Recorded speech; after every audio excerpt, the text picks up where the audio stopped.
Hello everyone, welcome to my channel. मेरा नाम रुबीना है और आज हम बात करेंगे एचपी टैट की कि टैट क्वालिफाई करने के लिए हमारा क्या अप्रोच रहनी चाहिए और किस तरह से हमें उसे पढ़ना है और क्या सिलेबस रहेगा उस बारे में।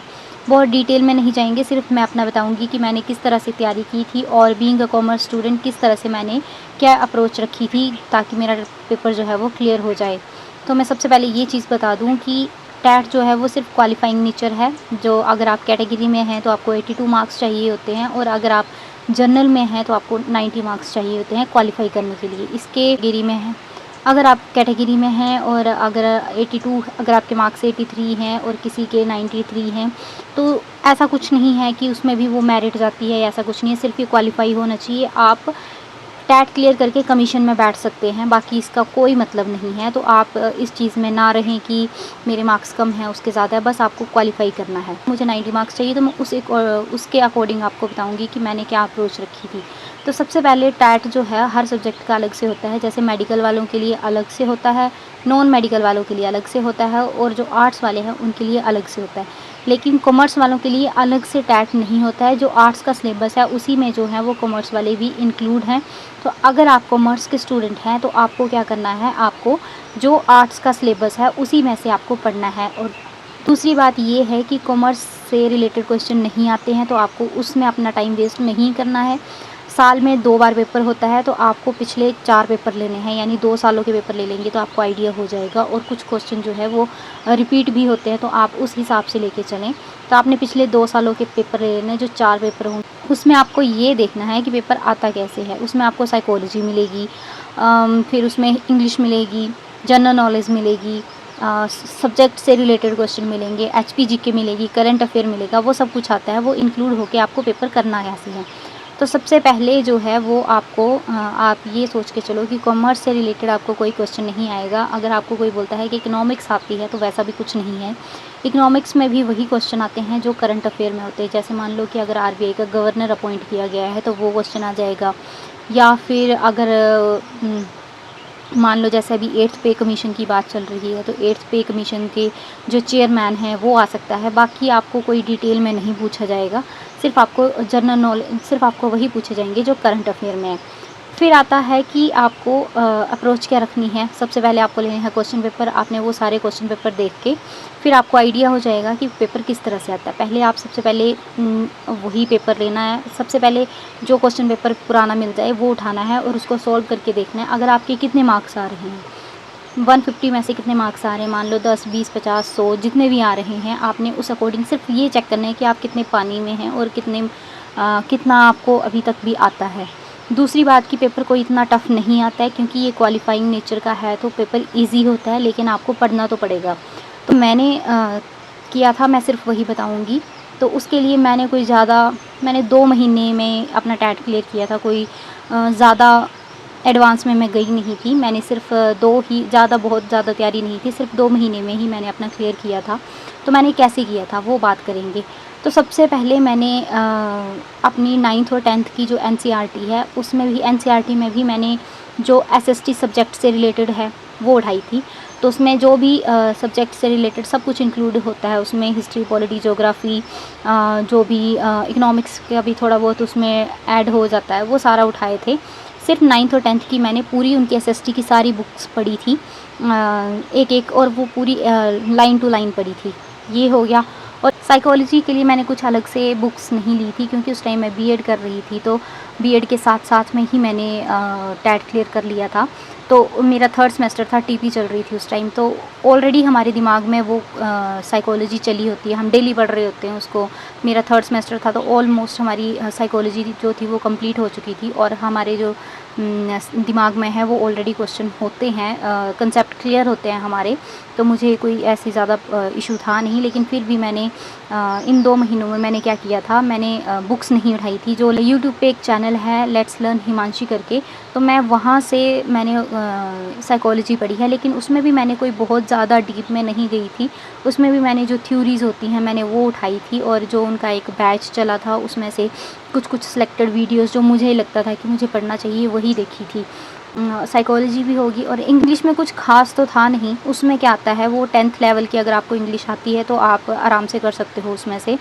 तो उसमें एक तो आते हैं सिनोनिम्स और एंटोनिम्स। आप जितना मर्जी पढ़ लो, उस टाइम पता नहीं कहाँ से आते हैं, वो नहीं हम बोल सकते, लेकिन आइडिया हो जाता है। ईजी होते हैं, ज़्यादा नहीं होते हैं। फिर एक्टिव पैसिव वॉइस करने हैं, चेंज करना, सेंटेंसेस देखने हैं, कौन से करेक्ट सेंटेंसेस देखने हैं, और थोड़ा सा वो सिंगुलर, प्लूरल और ऑपोजिट वर्ड्स जो हैं वो चूज़ देख लेना, जेंडर वाले क्वेश्चन देख लेना, बस यही आता है इसमें। फिर आती है बारी जो हमारा HPGK है उसमें। तो HPGK में कोई बहुत डिटेल में नहीं आता है, HPGK भी बहुत ईजी सा आता है। उसमें भी अगर आपने बिल्कुल भी नहीं पढ़ा है तो आपको टफ़ लगेगा। मतलब मैं ऐसे HPGK पढ़ती रहती हूँ, नॉर्मल करंट अफेयर वगैरह मैं करती रहती हूँ, तो मुझे इतना मुश्किल नहीं आई थी। तो उसमें भी अगर आपको जब मैंने क्लियर किया था तो उस टाइम मेरी TP चली हुई थी, और हम ऑलरेडी बच्चों को वहाँ पे GK करवाते थे, तो उसमें से बहुत सारे क्वेश्चन आ गए थे जो बच्चों को हम वहाँ पे एक सेशन लेते थे कि उसमें उनको हम करंट अफेयर या थोड़ी GK करवाते थे, उसी में से HPGK के क्वेश्चन आ गए थे, तो वो भी बहुत बेनिफिट था हमारे लिए। और दूसरी बात फिर आ गया HPGK में, जैसे फर्स्ट हाईएस्ट ग्लेशियर आ गया, रिवर्स आ गई, पीक्स आ गई, फेयर कौन कौन से होते हैं, फेस्टिवल कौन कौन से होते हैं, फिर थोड़ा चंबा, कुल्लू, मंडी या बिलासपुर, ये कुछ ऐसी इंपॉर्टेंट डिस्ट्रिक्ट्स हैं जो आपको पढ़नी है, इससे रिलेटेड भी क्वेश्चन आते हैं। फिर सबसे इम्पोर्टेंट HPGK में आता है कि जो यहाँ पे आंदोलन हुए हैं वो पढ़ने हैं। जो भी आंदोलन हुए हैं वो आपको सारे ही पढ़ने हैं, उनमें से क्वेश्चन आएगा ही आएगा। हर एक आंदोलन आपको अच्छे से पढ़ना है, यहाँ से क्वेश्चन आएंगे। मोन्यूमेंट कौन कौन से हैं, और एक चीज़ स्पेशल कि मंदिर, हिमाचल के जो मंदिर हैं उनके बारे में क्वेश्चन आते हैं, वो आपने ज़रूर पढ़ने हैं। और जो करंट में चल रहा होगा, करंट न्यूज़ में आता होगा, वो भी आएगा।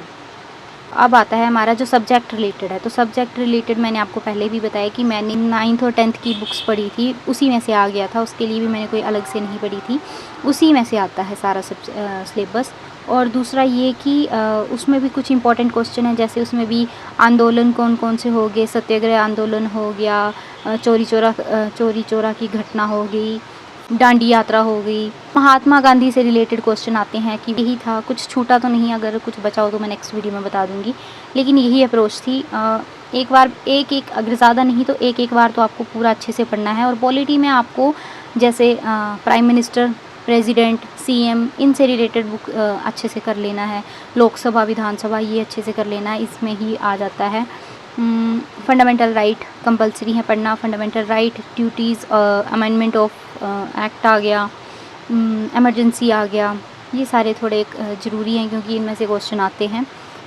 आई थिंक अभी सारा हो गया है, इससे आई थिंक सारा सिलेबस कवर हो गया। अब लास्ट के 2 मंथ में तैयारी की थी तो इतना मुश्किल है नहीं, आप कर सकते हो इसको। और आप अगर नोट्स बना ले तो ज़्यादा इजी है, क्योंकि आपको उसके जब आप जिस दिन एग्ज़ाम होता है उससे 2 दिन पहले अगर आप पूरे नोट्स रिवाइज़ कर लो तो आपके 100 मार्क्स तो आ ही जाएंगे आराम से। अगर आप ये अप्रोच लेके चलते हो तो 100% श्योर हूँ कि अगर आप जैसे मैंने ये पूरी तैयारी की, अगर आप ऐसे करते हो तो 100% श्योर हूँ कि आपके 100+ मार्क्स तो आ ही जाएंगे, और आपका पेपर 100% क्लियर हो जाएगा। लेकिन आपको ये है कि आपको पढ़ना है, और जो मैंने बताया है वो सब कुछ पढ़ना है। उसके अलावा भी अगर आप डिटेल में कुछ और भी कर सकते हैं तो आप वो करें। और थी मेरी तैयारी कि मैंने कैसे करा था। लेकिन अगर आप बीएड में हैं तो अगर एक चीज़ और कि अगर बीएड करते करते अगर टैट निकल जाए तो बहुत अच्छा होता है, क्योंकि साइकोलॉजी हमें अलग से नहीं पढ़नी पड़ती, वो ऑलरेडी सब्जेक्ट हमने किए होते हैं तो उसमें निकल जाता है। तो मेरा हुआ था बीएड 3rd सेमेस्टर नवंबर वाला, वो क्लियर हो गया था, तो उसमें साइकोलॉजी हमारी ऑलमोस्ट कंप्लीट हो चुकी थी, तो ठीक ठाक था, वो नॉलेज था हमें उसमें। और पॉलिटी भी ऑलमोस्ट कंप्लीट हो जाती है, क्योंकि कंटेम्प्रेरी के सब्जेक्ट आते हैं, न्यू एजुकेशन पॉलिसी, वो सब कुछ हमारा उसमें बीएड में ही कंप्लीट हो जाता है, तो हमें अलग से ऑलमोस्ट नहीं करना पड़ता है। ये था मेरा खुद का एक्सपीरियंस जो मेरा टैट से रिलेटेड था, मुझे लगा कि मैं बता देती हूँ। कॉमर्स से कुछ नहीं आता है आपको, अलग से बिजनेस स्टडी, इकोनॉमिक्स या अकाउंट से रिलेटेड कुछ भी पढ़ने की ज़रूरत नहीं है। आपने सिर्फ जो टैट आर्ट्स का सिलेबस है सिर्फ वही उठाना है और सिर्फ उसी से पढ़ना है, एक्स्ट्रा कुछ पढ़ने की ज़रूरत नहीं है। सिर्फ आपने वही देखना है और लास्ट 4 पेपर जो आए आप ज़रूर देखें, उससे आपको बहुत बहुत आइडिया हो जाता है। जैसे इंग्लिश का है, इंग्लिश का तो मेन आइडिया हुआ ही मुझे उससे था कि हाँ क्या करूँ मैं, कैसे पढूँ। तो मैंने ज़्यादा उसमें देखा नहीं था, जो एक्टिव पैसिव वॉइस होते हैं चेंज और सेंटेंस का था वही किया था मैंने। बाकी तो अपोजिट वर्ड्स हो गए, जेंडर वाले हो गए, एंटोनिम्स सिनोनिम्स आप जितना मर्जी पढ़ लो, वो नहीं पता होता कि वो कहाँ से आएंगे, क्योंकि पर्टिकुलर एक बुक से तो वो कभी नहीं आते हैं। तो ऐसा कुछ है नहीं कि उसके लिए अलग से पढ़ना पड़ेगा, वो आप अगर आप न्यूज़पेपर पढ़ते हो तो वहीं से आपका कवर हो जाएगा। आई थिंक हो गया सारा। तो ये मेरा एक्सपीरियंस रहा था। और टैट का पेपर जो आर्ट्स वालों का जो है वो मॉर्निंग में होता है, और उसके बाद जब आपका 1 महीना लग ही जाता है रिज़ल्ट आते होते, और उसके बाद आपको जो एक तो सर्टिफिकेट मिल जाता है, आपको उस रिज़ल्ट में पता लग जाता है। और अगर उसके बाद जो है वो एचपी बोर्ड के थ्रू आपको एक सर्टिफिकेट आता है। जब हम कमीशन के लिए अप्लाई करते हैं तो उसमें वो मांगते हैं उसको, तो वो है। तो ये थी मेरी जर्नी। तो मिलती हूँ नेक्स्ट वीडियो में, तब तक के लिए बाय। अगर वीडियो अच्छी लगी तो लाइक ज़रूर कर देना।